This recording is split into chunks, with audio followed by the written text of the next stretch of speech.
I'm going to say something that might annoy a lot of people, but I have to be honest. When I first started hearing talks about a possible Rush 50-something tour, I didn't feel excited.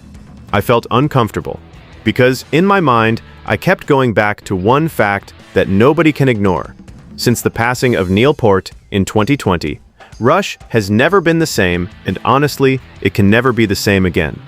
And I know that sounds harsh, but let's be real. Neil Peart wasn't just a drummer. He was the lyricist. He was the precision behind the sound. He was a huge part of what made Rush, Rush. So when I see people talking about a 50-something tour, and even suggesting that someone like Anika Nilles could step in, I pause. Not because I doubt her talent, because I don't. If you've ever watched her play, then you already know she's one of the most skilled drummers of this generation. But this isn't just about skill. This is about legacy. And I keep asking myself, can any drummer, no matter how good, step into a space that was built over decades by someone like Neil Peart? Because history matters here. Rush didn't just randomly become legends. From albums like Too Hard to 11 Pictures, they built a sound that was technical, emotional, and almost impossible to replicate. And even back in 2015, during their R40 tour, that already felt like a closing chapter. It felt like they were saying goodbye in the right way. So now, hearing conversations about a new tour, I'm torn.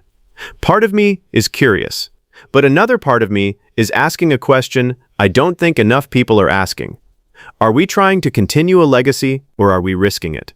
Because the more I think about this possible Rush 50-something tour, the more I realize this isn't just about music anymore. It's about expectations. It's about memory. And honestly, it's about pressure. Because if this tour ever becomes real, people won't just show up to enjoy the music. They'll come with comparisons in their heads. Every drum fill will be measured. Every transition will be judged. Every moment will remind fans of Neil Peart, whether anyone wants that or not. And that's where it gets complicated for me. Because I keep thinking about someone like Anika Nilles stepping into that space. On one hand, I respect it. It takes serious courage to even stand near a legacy like that. Not many drummers would even attempt it. But on the other hand, I wonder if it's fair. Not just to the fans, but to her. Because no matter how good she is, and she is very good, she's walking into a situation where being great might still not be enough. And that's a tough position for any artist to be in. At the same time, I also understand the other side. I understand the idea that music shouldn't just end, that maybe continuing, evolving, and honoring the past in a new way is part of what keeps a band alive. And maybe, just maybe, a 50-something tour could become something powerful. Not a replacement, but a tribute, not trying to recreate the past, but acknowledging it while moving forward. And I think that's where my final opinion stands. I'm not completely against it, but I don't think it should ever feel like Rush is trying to be Rush without Neil Peart. I think it should feel like something different, something respectful, something honest. Because if they try to recreate what once was, fans will notice. But if they choose to evolve, fans might accept it. Or maybe even embrace it. And that's the real risk here. Not whether the tour happens, but how it happens.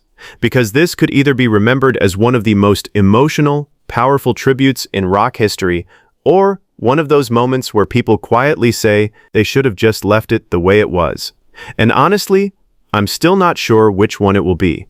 And that's where I want to hear from you. Because this isn't just my opinion. This is something every real fan of Rush has been thinking about in one way or another. Do you believe a 50-something tour should even happen without Neil Peart? Or do you feel like some legacies are better left untouched? And what about Anika Nilles? Do you think she could bring something new and powerful to the band, or is this one role that simply can't be filled, no matter how talented someone is? I'm genuinely curious, because I've seen fans completely divided on this. Some people want to relive the music no matter what. Others feel like bringing it back without Neil changes everything. So I want you to be honest in the comments. No holding back, because conversations like this, they matter. They show how much music really means to people. And if you enjoyed this kind of honest, real breakdown, you already know what to do. Subscribe, stay locked in, and I'll bring you more stories like this. Because some stories don't end, they just change. And sometimes, that change is where the real story begins. I'll see you in the next one.